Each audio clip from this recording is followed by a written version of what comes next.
Hey guys, welcome to part 2 on how do I set up a wholesale contract for land. In this video, I'm going to show you how to sell this contract by using an assignment agreement, selling this contract to a cash buyer for a fast cash profit. All you're doing is selling your contract. I'm going to show you exactly line by line of what to do in this assignment agreement and how to sell it and make a quick cash profit.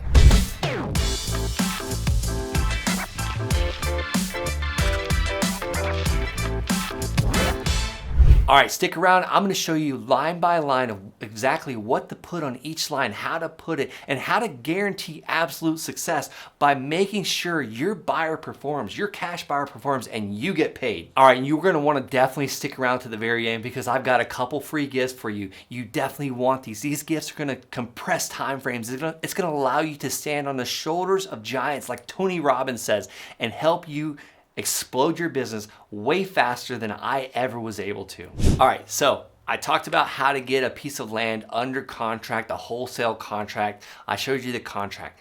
I'm gonna give you the second part of this equation and I'm gonna break it down for you. This is how we sell that contract to a cash buyer, to an investor, to a builder, to a flipper, to a developer.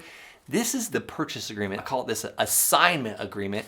Basically, that's allowing me to sell the purchase agreement that I just got. And I'm going to also give you this too. I'm going to give you a copy of this actual assignment agreement. But what is the assignment agreement? This is what you get your buyer to sign. When you find a buyer, say on Craigslist or Facebook, someone that wants to buy this contract from you. So you got a piece of land under contract at $50,000, it's worth $100,000. You're going to sell it to a cash buyer for, let's just say, $60,000.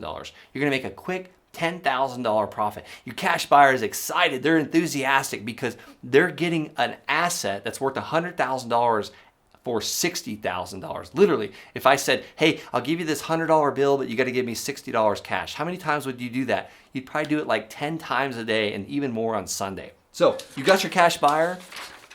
They are going to need to sign the assignment agreement because they are buying your wholesale purchase agreement, the one that I just walked you through. So I'm going to break it down step by step of how to do this because this confuses a lot of people, but it's super simple.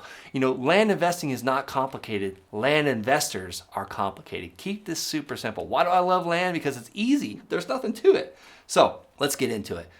This agreement is between me, I'm the assigner because I got the land under contract, and my cash buyer, the assignee. That is the cash buyer. That's the person bringing the $60,000 to the table.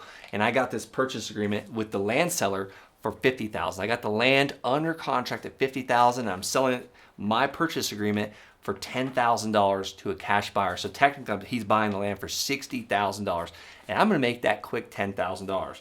So a signer has entered into agreement to purchase real estate from, that's my seller. Under the contract, the assigner has certain rights in the property commonly known as, this is the address, if there's an address, and which is legally described.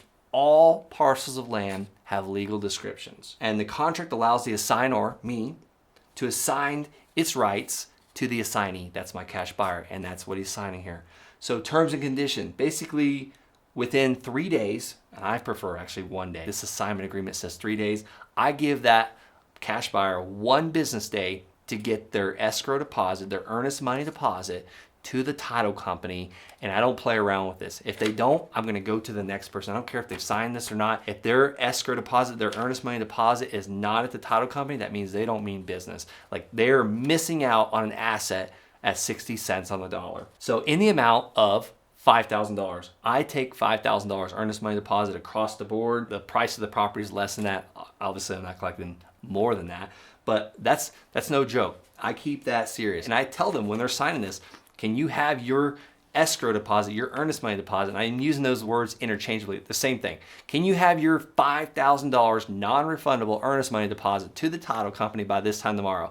And I get a confirmation. And if they don't, they didn't do what they said they were gonna do, and I'm gonna move to the next person. So line 5 is the breakdown, the purchase price of the underlying transaction. That is $50,000. Remember that example? I've got a $100,000 piece of land. It's worth $100,000 retail value. I'm buying it for $50,000 from the seller, and my buyer is paying a total of $60,000. So I'm getting the difference of 50 and 60, which is $10,000 net to me. Next is the assignment fee. That's where the $10,000 goes, on that line right there.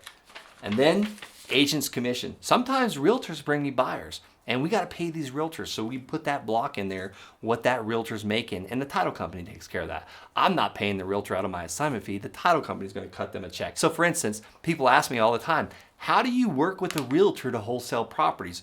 Well, if that realtor just brought his buyer a piece of land that's worth $100,000, basically a deal at 60 cents on the dollar, that realtor should be compensated. So maybe the realtor's going to work it out with his buyer saying, hey, pay me $5,000 for bringing you this deal. So that's going to be the agent's commission of $5,000. So if you do the math, he's literally getting an asset at 65 cents on the dollar that his realtor brought him the deal. So that's where that goes into. And then the $5,000 deposit. But for now, I've got 0 agent commission on there just for easy numbers. So I'm going to go back. This confuses a lot of people. I'm going to go back.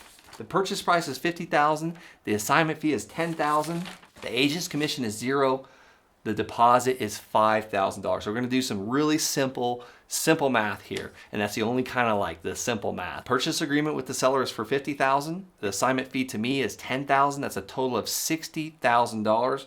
And my buyer has to get his deposit of $5,000 to the title company within 24 hours. So he's got $5,000 at the title company now.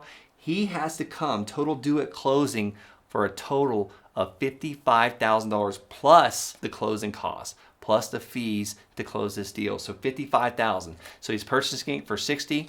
He'd made a deposit of $5,000. So $60,000 minus $5,000 is $55,000. So this trips a lot of people up. So that's why I broke it down super slow and simple with you. Hope that helps. Number 6, assignee must close the underlying transaction by this date. I put the exact date. And where did that date come from?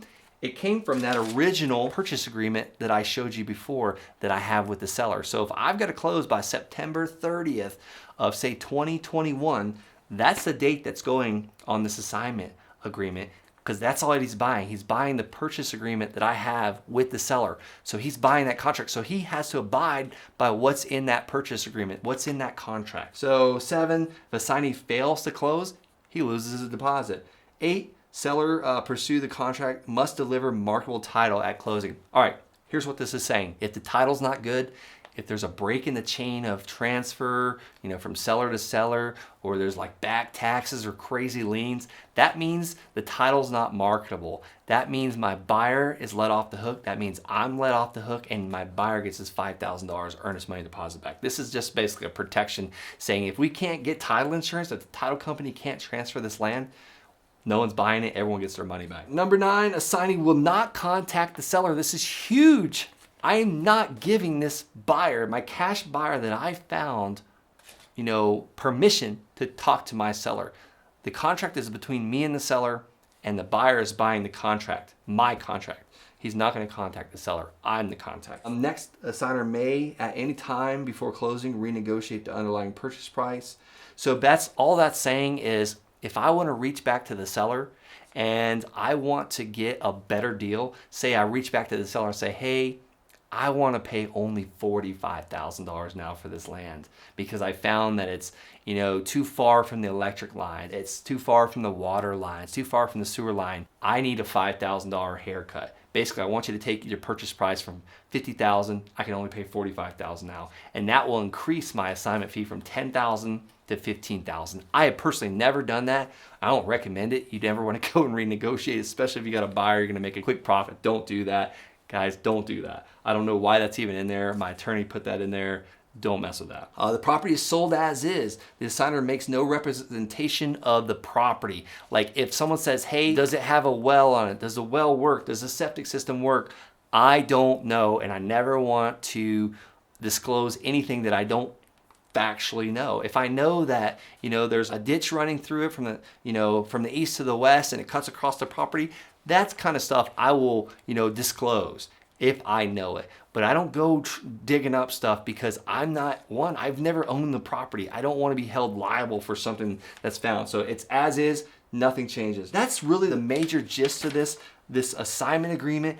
You want to get them to date it. You want them to sign it. You as the assigner need to sign it. Your assignee, your cash buyer needs to sign it. get everyone's email address on their contact information, because you want to get this to the title company and they're going to handle this transaction. So you want your title company to be able to communicate with everybody. So you want to provide them good contact information for each party and make this super simple. All right, before I continue, I definitely need you to like this video.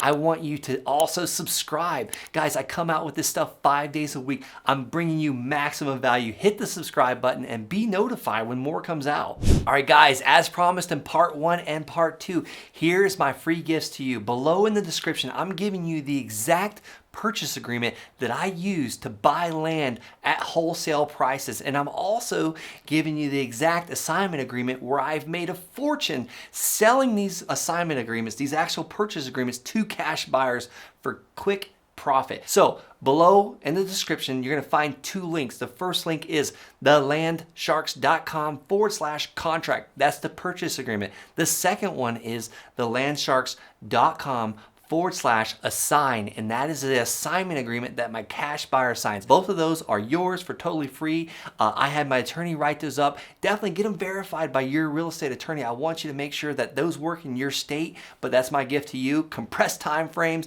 Go out there and take action and start building an absolute massive fortune buying raw vacant land at wholesale prices.